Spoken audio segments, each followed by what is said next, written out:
All right, here we are once again for another 5-match Modern League in preparation for GP Bologna. Today we are gonna play an old archetype, all known archetype, Abzan Midrange. But you will see that there are some differences in comparison with the stock version or the staple version. You'll see that we run two main deck Wrath of Gods, which I think are very good against Eldrazi and Affinity, which I think they will be the most played archetypes on that GP. And it's also good against some Abzan Company decks or Zoo decks. So I think it's a good option to main deck for this GP. Also, you'll notice the absence of Liliana of the Veil, and I think Liliana of the Veil is not as is strongest right now. She's pretty medium against Eldrazi because they can sack Eldrazi Mimics or just Matter Reshaper, and then they get value out of it. So it's not actually a good option to force them to sack creatures most of the time, and it's not good against Affinity either or aggressive decks. So I think it's not necessary right now.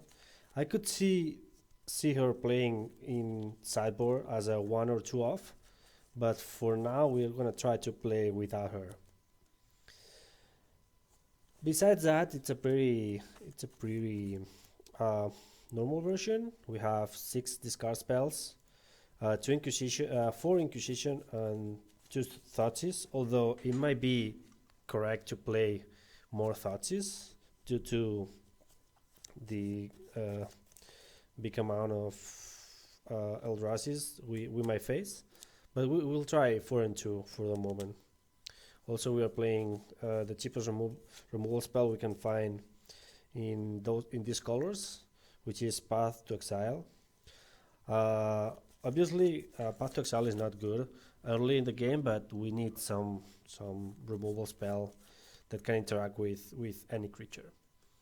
Also, we are playing obviously 4 Tarmogoyfs, and we are adding an extra 2-drop in form of Voice of Resurgence, because we wanna without Liliana we need to hold the crown as much as possible, and Voice of Resurgence does that job pretty well.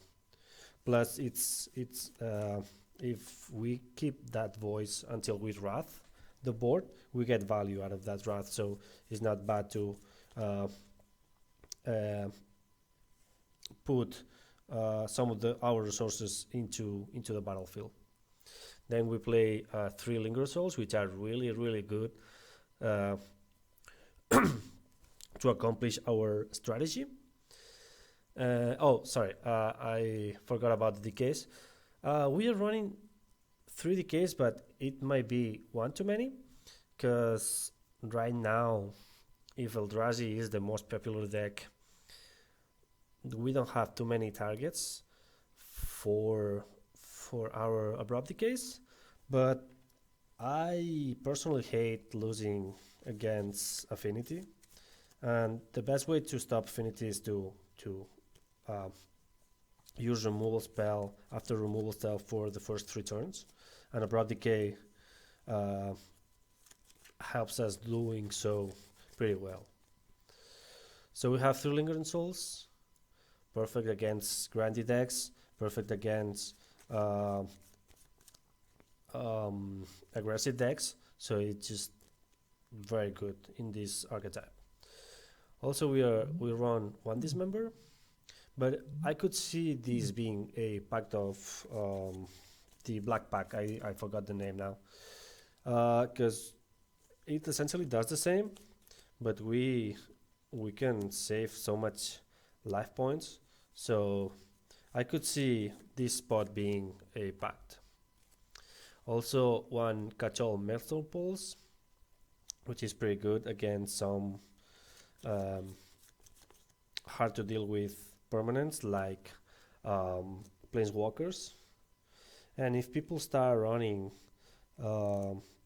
warships and snaring breach, this is a good way to destroy those permanents. And instead of playing 3 Lilianas, which are these 3 spots, we are playing 3 Absent Charms. I think Absent Charm is a pretty good card. It's very versatile. Obviously, this card will never be as good as Liliana, but it's going to be, in my opinion, more consistent. What I mean is Liliana has a very high ceiling, but a very low floor. Instead, Absent Charm is pretty okay most of the time, because it's very versatile. If we need removal spell, this is a very good removal spell. Expensive, but good removal spell. Sometimes it's going to be a trick mid-combat, and sometimes it's just going to be a card advantage, so it's going to be good no matter what. Then we are playing 4 Cisrano, and then we have a very high top end, because since we are playing Wrath's main deck, we don't wanna play creatures before turn 4, because we don't wanna get them Wrath.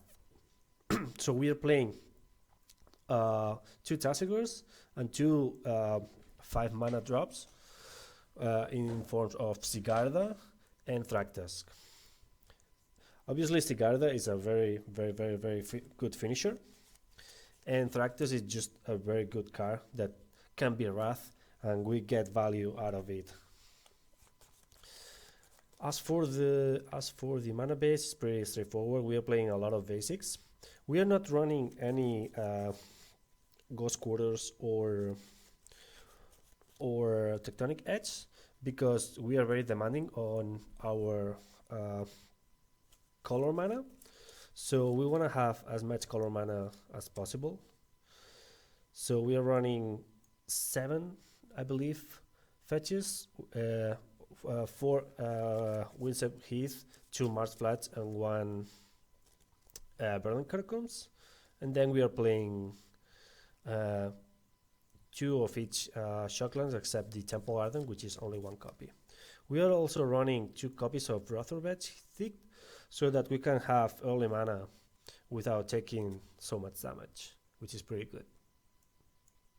So we can do, for example, turn 1 Inquisition into turn 2 Decay or Tarmogoyf for Path to Exile if we need to.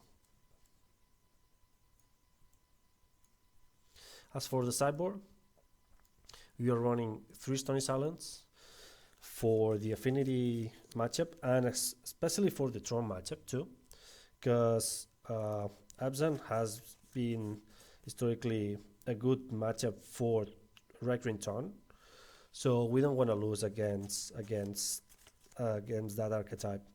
I don't expect too many players playing Tron, but if we face one of them, we don't want to be helpless. We're running also 1 Memoricide for various combo matchups like Ad Nauseam and Living End, because we are not very high on graveyard hate either, so it's good to have this card that can remove all the Living Ends if we can cast it on time. Then the Mana Denial pack with 4 Rain of Tears. This actually should be 4 Fulminator Mage, but I don't have them in Magic Online, but essentially they are the same. Roughly the same. 90% of the time they are going to be the same card. So I'm going for Rain of Tears, but this should be Fulminator Mage for sure. Then an extra copy of Thoughtseize for control matches and combo matches. And then we have our anti-aggro born package, which is a Feed the Clan, 2 Scavenging Ooze, which are also good against graveyard decks, and a single Kitchen Fix. Then we have a single Spells Guide for different decks, like Escape Shift, Affinity. It's just a good card. Against Infect is also good. It's a good one-off to have in our sideboards. And then a single Grave Digger's Cage, especially for the company decks or the collected Core of Calling decks, because they can play at instant speed, and we don't want that because we wanna cast our wraths and clear the board and make them waste the following turn to play more spells instead of at the end of our turn. So it's a good card to have in our sideboard. Alright, this is all. I think this deck can be well positioned against the current metagame, and let's find out.